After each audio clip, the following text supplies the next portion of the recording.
তো এখানে আমার সমস্ত মাছগুলো ভেজে নেওয়া হয়েছে।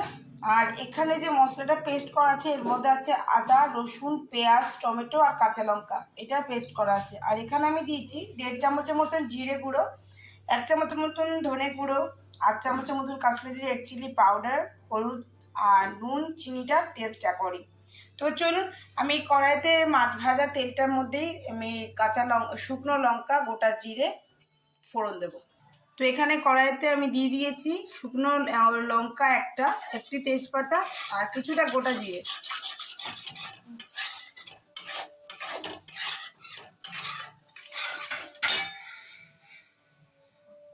গোটা জিরেটা ভাজা ভাজা হয়ে গেছে, আমি পেস্ট করে রাখা মশলাটার মধ্যে দিয়ে দেবো।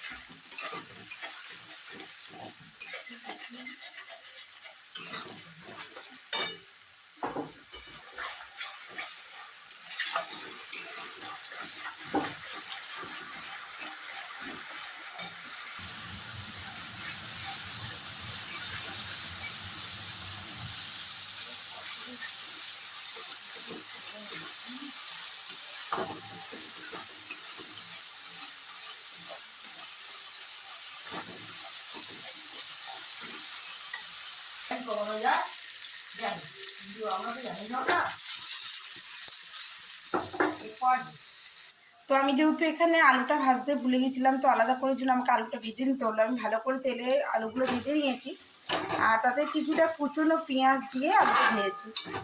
আর আমি এখন মশলার সঙ্গে ভালো করে আলুটা মিশিয়ে দিচ্ছি। আমার মশলাটা কষা হয়ে গেছে, এবার আমি দিয়ে দেবো জল। তো দেখুন আমি এখানে জল দিয়ে দিয়েছি পরিমাণ মতন, আলুটা সেদ্ধ হওয়ার মতন।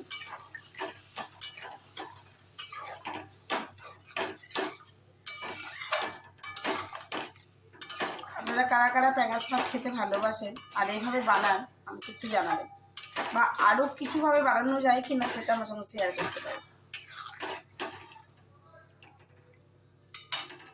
তো হয়ে গেছে, আমি একটু জল দিয়ে দেবো। এবার দিয়ে দেবো আমি ঢাকা আর গ্যাসটা সিমে করে দেবো।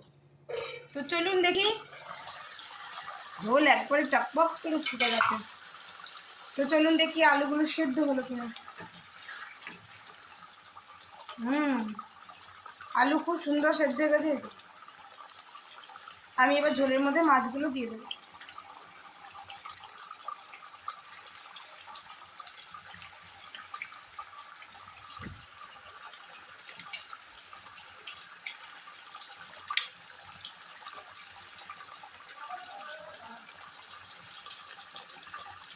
তো 8 পিস মাছ আছে, আমি দিয়ে দিলাম। এবার আমি পরিমাণ মতন দিয়ে দেবো জল, যাতে ঝোলটা ঠিকঠাক থাকে।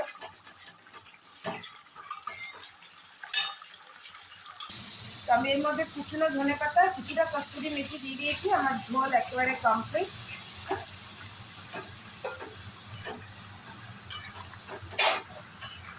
আমি এবার বাড়িতে সার্ভ করে দেবো।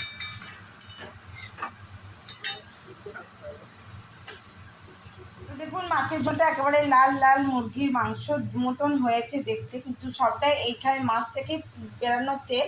মাছ ভাজার সময় তো অতটা তেল দিইনি, কিন্তু মাছ থেকেই তেলটা বেরিয়েছিল। তো আমার মাছের ঝোলটা দেখতে কিছুটা এরকম হয়েছে।